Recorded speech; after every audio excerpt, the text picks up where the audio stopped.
All right, it's time to talk about Thomas Jefferson and the Barbary Pirates and what was happening at this time leading up to the War of 1812. The year is 1801. There is a fleet of American ships that have been sent to the Mediterranean Sea. They are trade ships. They are not warships. And they come across some rough water and they are run ashore. But next thing they know, they are captured by some French pirates. So what is going on here?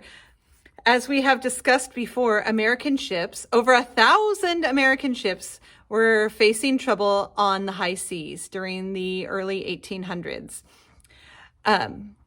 Britain and France were kidnapping soldiers. We know that's called impressment.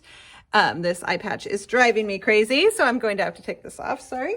But yes, the British and the French ships would not leave the American ships alone. So this was a huge problem. So what are we going to do? As we discussed in class today, Thomas Jefferson was the president and he really did not want to go to war, okay? But what did he hate even more than war? Paying people off, okay? Paying tribute. And there was lots of deals going back and forth of like, well, if you give us this amount of money, we will not kidnap your soldiers anymore. And Jefferson was just not having it.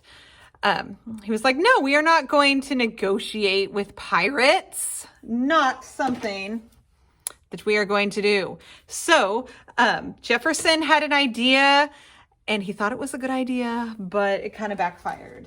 He decided to do an embargo, okay? An embargo is a total block on all trade. So he's like, fine, you're not going to get our money. You're not going to get our goods. Any foreign ships will not be allowed into U.S. harbors. So sorry, I know you really want to trade with us, and I know that you need our cotton and our lumber and our raw materials, but you are not going to get it anymore. Well, there's kind of a problem with that, and it kind of didn't turn out so well. The U.S. needed that money with trade. Like, if we're not shipping any goods over to Europe, no one's buying those goods, and we need to make a profit. Darn it. So eventually the Embargo Act did have to be dissolved because it was not working. And piracy was still happening on the high seas. Eventually, they were able to reach a negotiation, but as we discussed in class, Jefferson had to send a fleet of American ships out to kind of let them know what's going on here. Like, it was kind of like that step up or step back kind of a thing. And so our naval fleet was highly extended. They were all over the place, and we did not want to deal with this. We were just trying to trade, trying to do a good thing. And also what we talked about in class today is a lot of the pirate attacks were happening on the coast of North Africa. And so this is something that we had to discuss. Why do you think American ships were at the coast of Africa? I really hate this, but it was the slave trade, okay? So we were picking up Africans to bring them to America to be slaves. Obviously not a good thing, but it was happening. So I guess in some ways, in a roundabout way, the pirate attack on the American ships would be like, well, it was stopping some of the slave trade, so that would be good. But no, the Embargo Act did fail with the foreign ships not coming into the ports. It actually was more painful than anyone realized in a financial way. Congress did repeal the Embargo Act in 1809 and allowed British ships and French ships to come back. But we're still having the problem of kidnapping, impressment on the high seas. We're still having the problem with the British in the Ohio Valley.